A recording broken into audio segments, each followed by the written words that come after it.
Welcome to English campus. आज हम देखेंगे मनी यानी कि पैसों से जुड़े कुछ शब्दों के बारे में। सबसे पहला है धन या पैसा, इसे इंग्लिश में कहते हैं मनी। मनी यानी कि धन या पैसा। यह सिक्के जिन्हें कहेंगे कॉइन्स। कॉइन्स यानी कि सिक्के। तो कागज के जो पैसे होते हैं उन्हें कहा जाता है नोट्स। नोट्स यानी कि कागज के पैसे। इन नोटों की गड्डी को हम कहेंगे वॉर्ड। वॉर्ड का मतलब होता है नोटों की गड्डी। चलन, जैसे हमारे देश का चलन है रुपीज यानी कि रुपया, तो इस चलन को इंग्लिश में कहते हैं करेंसी। करेंसी यानी कि चलन। नकदी को कहा जाता है हार्ड कैश। Hard cash. तो छुट्टे पैसों को इंग्लिश में कहते हैं चेंज। चेंज यानी कि छुट्टे पैसे। ये पैसे जब तनख्वाह के रूप में दिए जाते हैं तो उसे कहते हैं सैलरी। सैलरी यानी कि तनख्वाह। और यही पैसे जब मजदूरों को मजदूरी के रूप में दिए जाते हैं तो उसे कहा जाता है वेजेस। वेजेस यानी कि मजदूरी। अगला है भत्ता।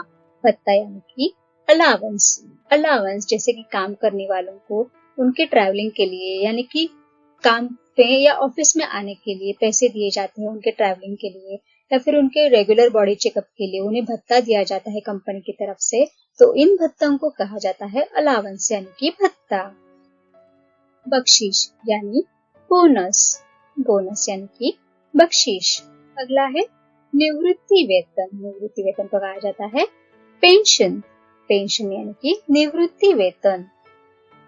दहेज, शादी में जब भी लड़की के ससुराल वालों को पैसे दिए जाते हैं तो इन पैसों को कहा जाता है डावरी। डावरी यानी कि दहेज। अगला है निर्वाह निधि, जिसे कहेंगे एलिमनी। एलिमनी जो डाइवोर्स होने के बाद पति द्वारा पत्नी को दिए जाने वाले पैसे होते हैं जिससे वो खुद का और बच्चों का खर्चा उठा सके, तो निर्वाह निधि को हम कहेंगे एलिमनी। अगला है चंदा या दान यानी कि डोनेशन। डोनेशन यानी कि चंदा या दान। जेब खर्च के पैसे, जैसे बच्चों को उनके पेरेंट्स द्वारा जेब खर्च के पैसे दिए जाते हैं तो उसे कहते हैं पॉकेट मनी। पॉकेट मनी यानी कि जेब खर्च के पैसे।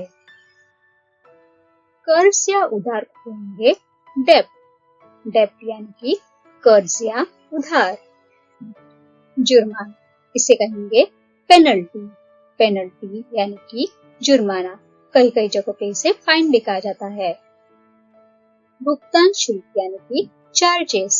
चार्जेस, हम कोई चीज अगर किसी के पास से करवाते हैं, जैसे कि फॉर एग्जांपल हम कोई चीज डिलीवरी बॉय के पास से मंगवाते हैं तो उसके हमें चार्जेस लगते हैं यानी कि भुगतान शुल्क लगता है, तो उसे हम कहेंगे चार्जेस। कर यानी कि टैक्स। टैक्स। कर यानी कि टैक्स। फिरौती। फिरौती यानी कि किडनैप करके उनके घर वालों से पैसे मांगना, उस फिरौती को कहा जाता है रैंसम।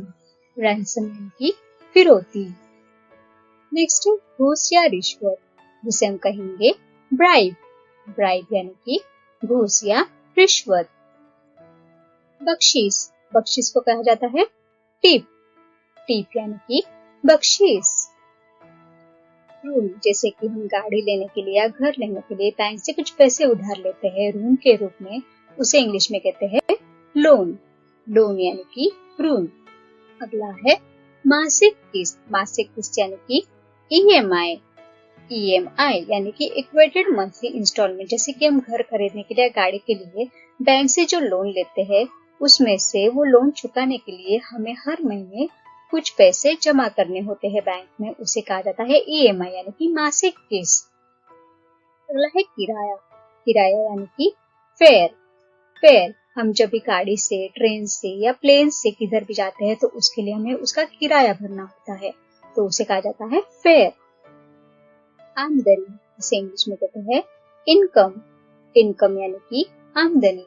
वैसे ही खर्चा जो हमारा होता है, जहाँ पे हमारे पैसे खर्च होते हैं, उसे कहा जाता है एक्सपेंसेस।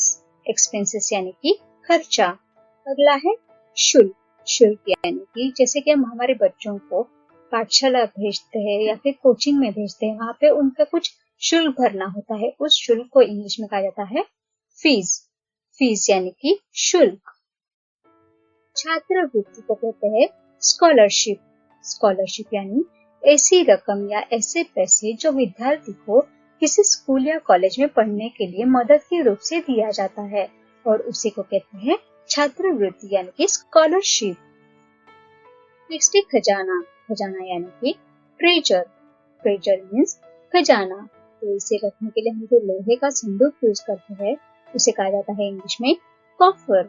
कॉफर यानी कि लोहे का संदूक। अगला है ये गुल्लक। गुल्लक को हम कहेंगे पिगी बैंक।